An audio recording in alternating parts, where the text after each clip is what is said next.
what can I say about you? How do I introduce you, Solly? I'll let you probably introduce yourself, won't I? But I've known, yeah, it's lovely to see you. Literally didn't even know you were here until I said, has anyone seen Solly? So there you go. Solly did work with me when I was working at Friends Provident back in the day. That was 25 years ago, probably. So we kind of both, I think, have proven that we actually quite care about sustainability. And Solly's gone on to do amazing things. So without further ado, I shall hand over. Brilliant. Thank you so much, Julia. Can everyone hear me? So the first thing I need to explain is my name. So if you know your James Bond, you'll know when I was born. I'm noticing a certain number of gentlemen of a certain age nodding and a certain number of younger people going, what? So as Julia said, my name is Solitaire Townsend, and 25 years ago, I co-founded a little organisation called Futerra.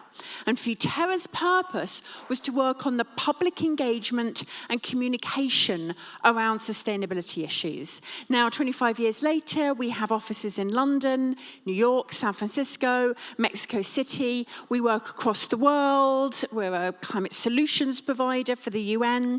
And we advise a lot of different organisations on how to navigate the messaging, the narrative, the storytelling, and the public engagement on some of these topics. Everybody from Netflix to WWF, TikTok to Unilever.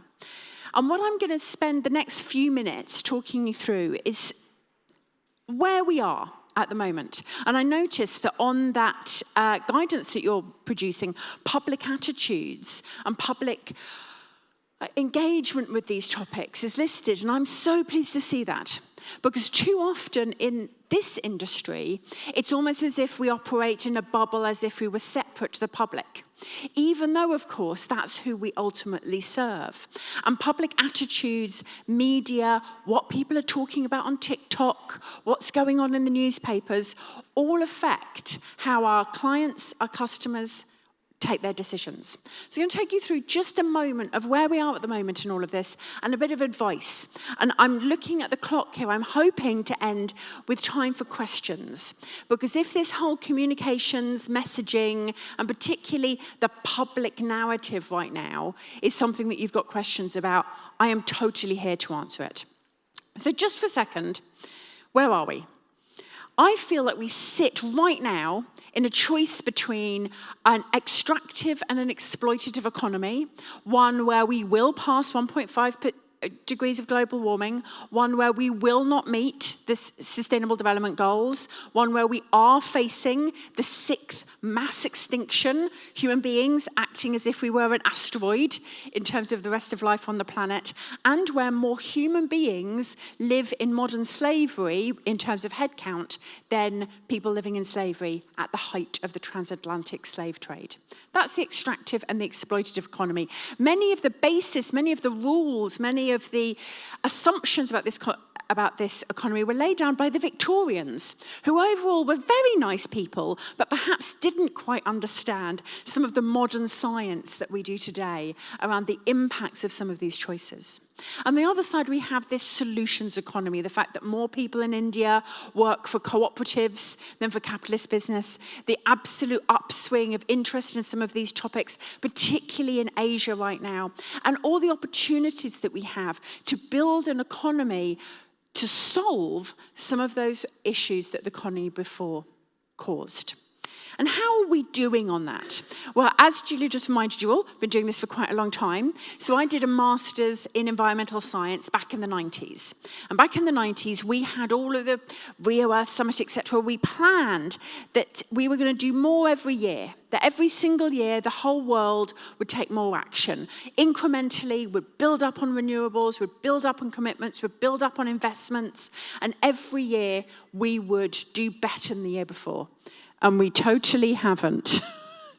In fact, as all of you, I'm sure you're all quite competent in maths, know, if you get behind by 1 year on an incremental curve, you then have to do double the year after in order to catch up with what you missed on. And so actually, as I just said, we're really behind on this.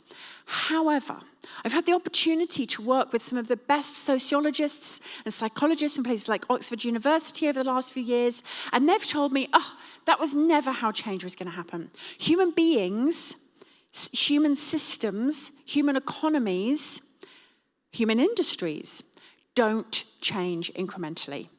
They change exponentially. That how it's called punctuated equilibrium.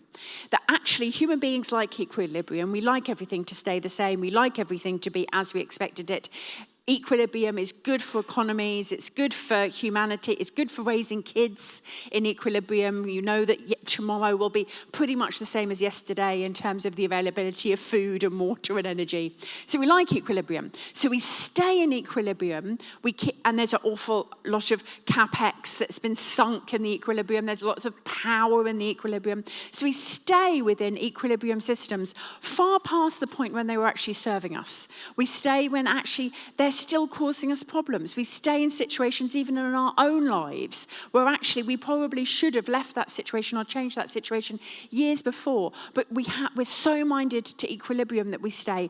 And then suddenly the pressure builds so much and we change everything all at once and we come out the other side to a new equilibrium. Punctuated equilibrium. Everything stays the same, everything changes, and then everything the same. And many of us in this room have lived through one of those. I'm almost exactly the same age as the internet. I literally was working and making money before Google was a thing. Some of the younger people in my family don't quite understand how that happens. And it's all changed so much. Even in my lifetime, I can barely remember how we used to do anything before. How on earth did I actually get a degree without the internet? But I did. And so we've gone through, we've lived through one of those punches. We've lived through radical, transformational change that has changed how our economies work, how businesses work. It's changed what's profitable, what isn't profitable. It's even changed how we date. And we're now in a new equilibrium, which just seems perfectly normal. So how we thought things would change versus how things are going to change, and we're about here.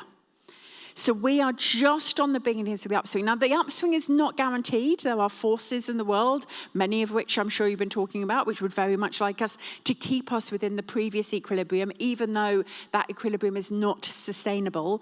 The sheer physics of climate change will push us off it eventually, but who would like to keep us within it.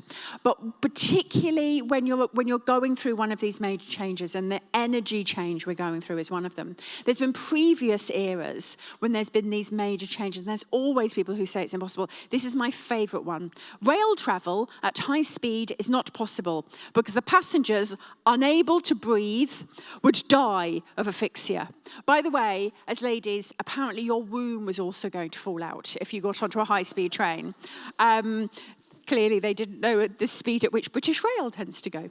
But there's always those who believe that these transformational changes are not possible.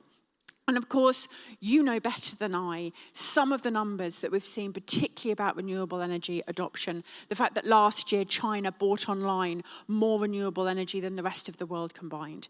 That if you survey the UK public about how much of our electricity comes from renewables, they tend to say anywhere from about 3 to 4%, whereas in fact it's 30 to 40%. This transformation is happening faster than we anticipated. But there are waves. And there's especially ways in public and media support for this. Now, John Elkington, many of you will know him, dear friend, he's called the moment we're in right now a sustainability recession. That right now we're in a moment where, because of what's happening in the US, because of media interest, because of the wave, that it is a bit harder right now to have these conversations. Particularly if you only got into sustainability in the last 4 or 5 years, since 2019, this might feel like a disaster, a dropping off, it's all over point. Because you joined the movement, you joined this economy, you joined this system when it was on an upward wave, and now you're experiencing a downward wave. For those of us who've been around a little bit longer, this is not our first wave. So the best way to depict this wave, I think, is in media coverage. So there on the left, you've got media coverage of climate change running from 2000 to 2024, and then on the right, you've got global media coverage running from 2004 to 2025.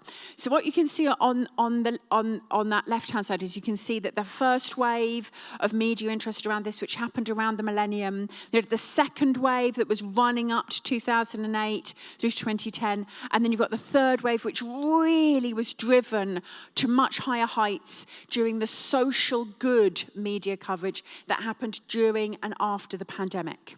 During and after the pandemic, we see a whole set of social good issues received a great deal of media coverage because all the rules had changed during the pandemic, and we were all outside clapping for the NHS, etc. But the current wave that we're in has lessened off from where it was at its peak in 2021, 2022. But that wave will come back up again, as it's done, because the media works in cycles. The public works in cycles. The zeitgeist works in cycles. And so when people say that some of the downturn of interest in this and the upturn of interest in other topics is some deep structural sort of incredibly important and utterly unchangeable effect that's happening in society, I'm like, yeah, it's just a fashion. And everybody who works in media knows it's just a fashion. And in 2 years, they'll all be bored and they'll want to cover and to be interested in and to talk about and to write about and interview people who have got the opposite opinion to the ones who currently have got their dominance, because these things come in waves. I'm not entirely sure that's healthy or good for us as human beings, but that's how it works. And so what it means is that right now, you'll see, I put on the right-hand side here just this fascinating information about the fact this is a survey that was done by the UN Global Compact and PwC. And you see the vast majority of CEOs saying these topics are still important, and then you see there the investor questions that they're getting have dropped off a cliff. They're still higher than they were before the peak. So investor questions are still higher than they were before the peak, but they've dropped off a cliff, and they'll come back up again. Which means now CEOs are saying that it's publics who that they're responding to most on this. What that means is that we need to be looking at what the public thinks and feels about this right in this moment, because that's what's infecting these decisions. And in the public, you have a giant difference of opinion between generations. So this is in the UK, asking different generations whether they'd pay more for a sustainable T-shirt and what they'd pay more for. So you can see overwhelmingly that the bright orange is the 18 to 24-year-olds, and the purple is the 65 plus, and everything in between is as you'd expect. And you can see that the only topic where the 65 pluses are like, yeah, maybe we might be slightly more interested than those slightly younger than us, is secondhand. And everything else, the young interest in this is significantly above, and in fact, particularly on things like carbon neutral, eco-friendly and locally made. Now, this is not good. This is concerning. This is a schism between youth and age, which is not healthy in any society, but it is what we're dealing with. And in the giant transfer of wealth we're about to have over the next 5 to 10 years, the giant transfer of wealth from the boomers, which will be transferred to the Gen X and to the millennials, this is what the soon-to-be new wealthy are going to be interested in. So whilst right now, in terms of public attitudes and interest in these topics, things might feel a little bit painful, when you look at actually who has the money right now, they tend not to be as interested in some of these topics. When you look at who's going to have the money in the next 10 to 15 years, they're extremely interested in these topics. And we see that. Google is one of my clients, and they share with me what people are searching for. And you can see these giant upswings of people searching. This is different to surveys. When you survey someone about whether they care about sustainability or not, a lot of people say yes, because, it's morally good. This is what people are actually searching for. This is not somebody asking them in a survey. This is what people are online looking for information on. And I didn't ask Google to look at whether people were looking for where their money goes or where they're invested. And I will, actually, thinking about this conference. I will go and ask Google to say, has there been an upswing, particularly in young people asking about those questions? And what we're also really dealing with at the moment is this growing dissatisfaction with business on these topics. Go back to 2021. Do you remember when I spoke about the fact that the peak of interest and media interest and companies making announcements and people making commitments was 2021? You could see that because all of those announcements and commitments, the public was beginning to feel quite positive about business. In fact, almost we had the point where the public was almost more feeling that business was the solution rather than the problem. And since 2021, that's changed radically. That orange line is people agreeing that businesses are causing the biggest challenges facing us. Now, there's only been a couple of years, but that number is shocking in terms of this growth of businesses losing the trust and support of publics on sustainability topics, and this sense that businesses are the problem rather than the solution. That erodes license to operate, that erodes the support that you'll have, that puts barriers in the way of businesses' growth, of businesses doing CapEx, of businesses engaging with local communities, if they need to build something or invest somewhere. This is a real challenge that business has made for itself over the last few years, which I find particularly ironic, considering that business knows that these issues are coming. I'm very lucky to be part of the World Economic Forum. I sit on a couple of World Economic Forum organising committees, and every year we get surveyed of what we think the biggest challenges are in the next 2 years and what we think the biggest challenges are in the next 10 years. And in the next 2 years, we think the biggest challenges are misinformation, extreme weather, armed conflict, and polarisation. Over the next 10 years, it's basically sustainability, sustainability, sustainability, sustainability. So business overwhelmingly, and leaders, this is government leaders as well, do see these as problems. So right now, we're in a pain point within the wave, where the wave has moved slightly away from this and towards other concerns, and then the wave will move back.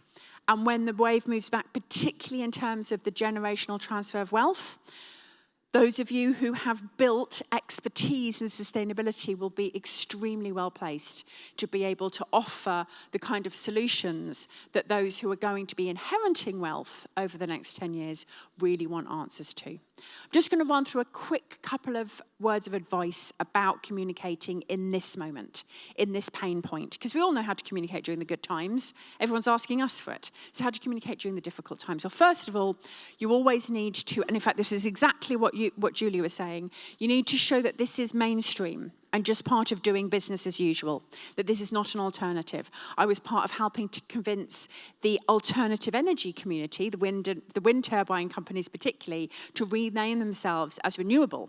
They're like, no, we want to stay alternative. We're the alternative to the mainstream. It's like, then you will always be the alternative to the mainstream. You actually have to name yourself something which means that people can accept that this is business as usual. And so that's particularly within the work that you're doing to make sure that sustainable investment becomes part of the mainstream. It's business as usual. We always need to frame sustainability as a benefit, not a sacrifice. And I think that's one of the things which, particularly within this sector, is a myth. This assumption that I have to sacrifice something for my ethics, that I have to give up something in exchange for something else. You know, an example up here is give up meat for the planet versus eat more plants for health. How can we show that this is a benefit and a boon? And by the way, not all benefits have to be financial.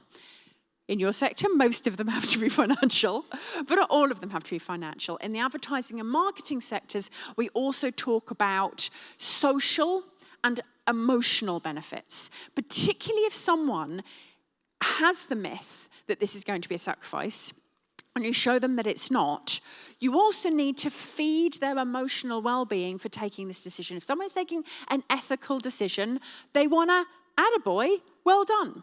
They want to be told that they've done a good thing. They want to be praised for taking a positive ethical decision. They want to feel good about it. And I think that's one of the things which we often forget. We're so busy trying to convince them that this is a good financial decision that we forget that they want an emotional reward for doing the right thing. So how can we say, thank you, you're such an amazing person for taking this choice.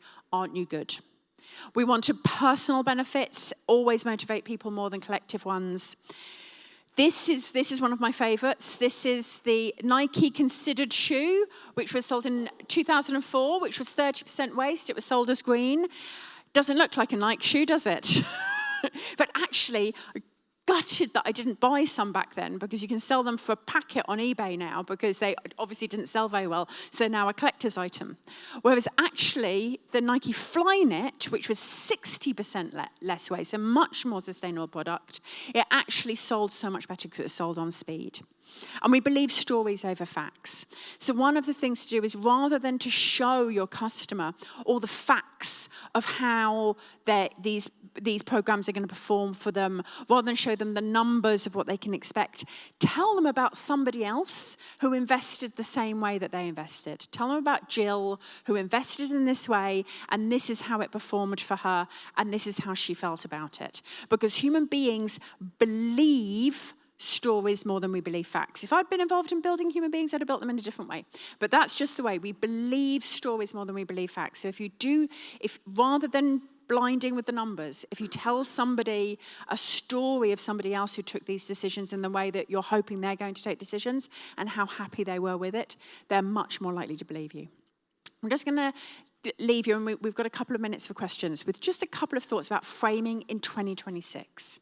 In 2026, we're not coming out of this slightly downward wave. We won't come out of this downward wave until towards the end of 2026 and going into 2027 at the earliest. We've got at least 12, if not 18 months of pain left, just from the trends of how long it took the other waves to pass through, and just because all of my dear, dear, dear friends in the media and on social media keep telling me that this is how long these waves last for. So in 2026, we still have to continue to be careful about how we frame things. And I've got a suggestion for you, which is framing with commercial and compassionate rather than activist. What isn't going down well at the moment is the activist framing. The what I stand for, this is what we stand for, and my purpose is, and we want to change the world. That kind of stuff actually isn't landing right now. We do want the commercial messaging. We do want to show how this performs, but it doesn't mean you don't have to talk about the actual sustainability side of this, but talk about it in terms of compassion.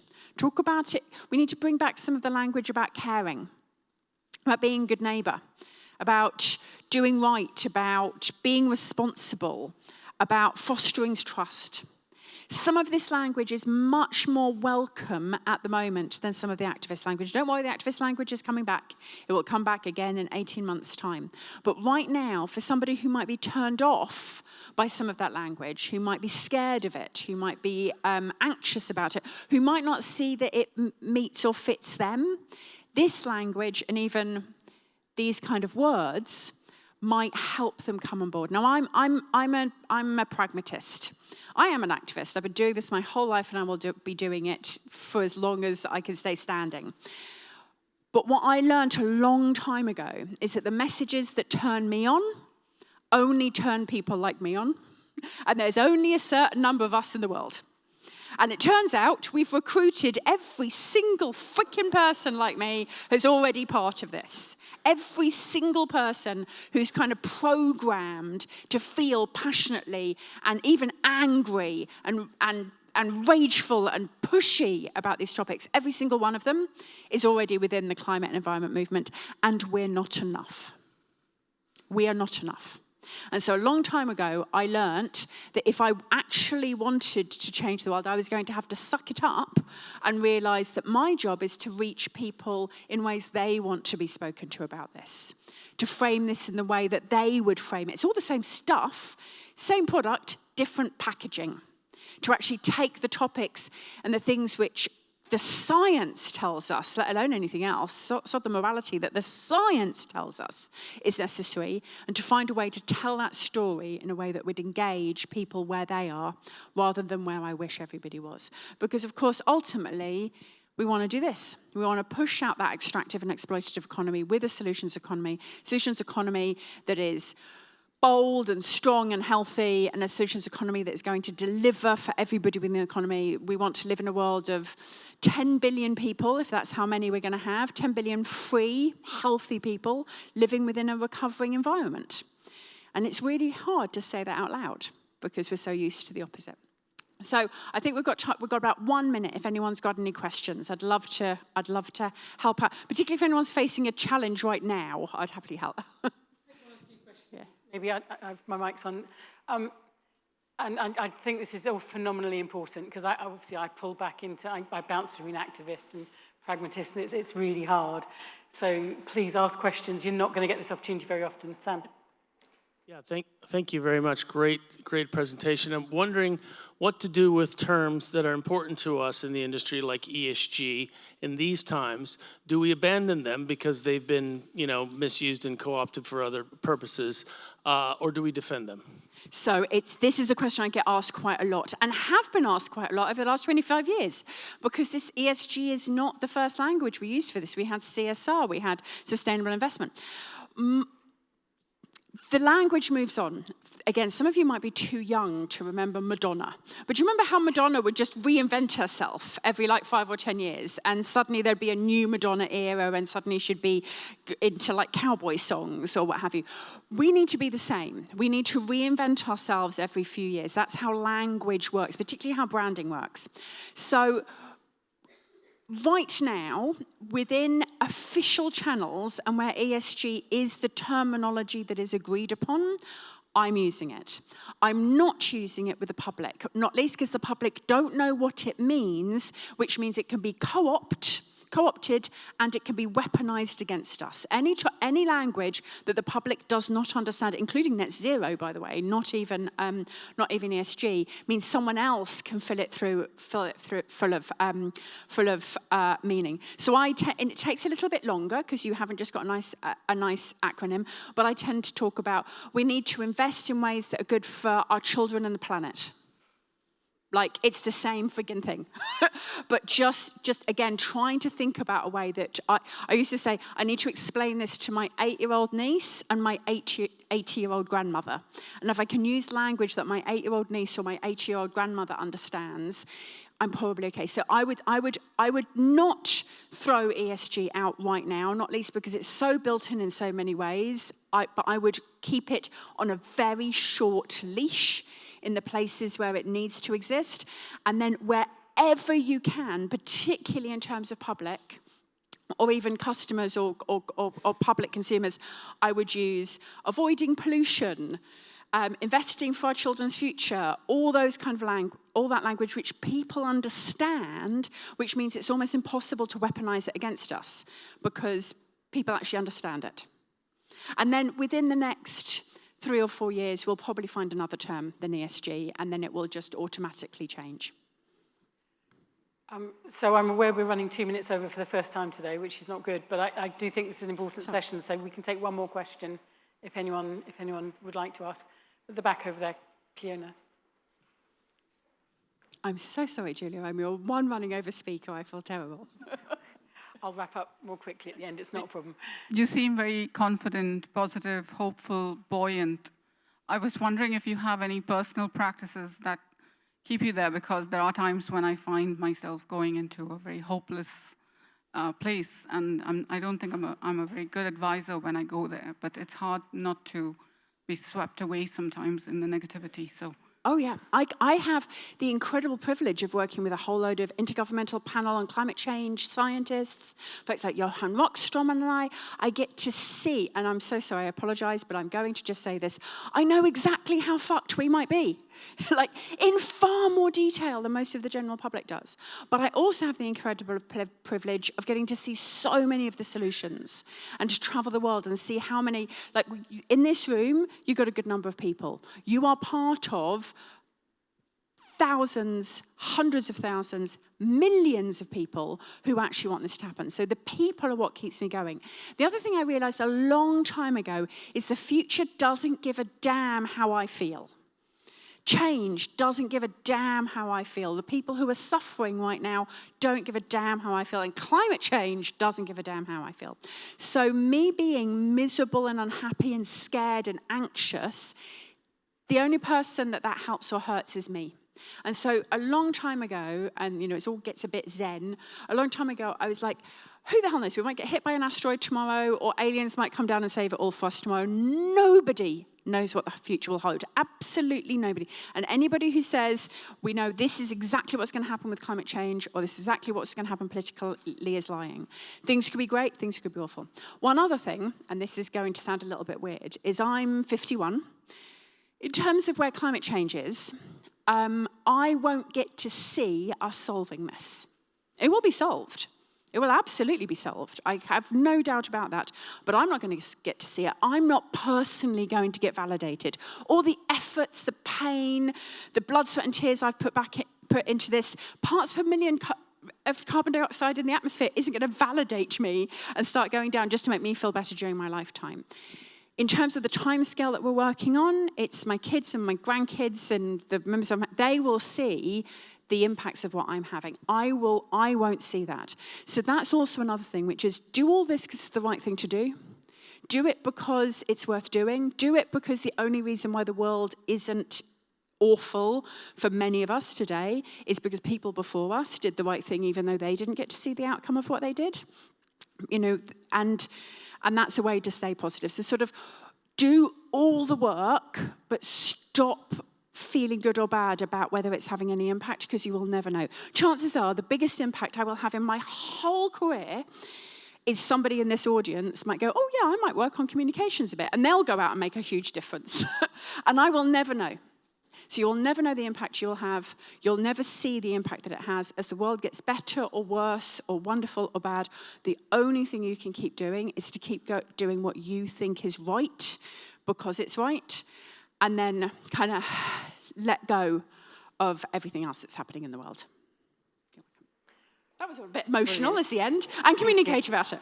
I'll just say at this point, we've got red cards on all the chairs for people to put the card up if they don't understand something. Funnily enough, there was none of that in your session, Solly. So I think that was fantastic. So can we please, sorry. Also, would you like the slides?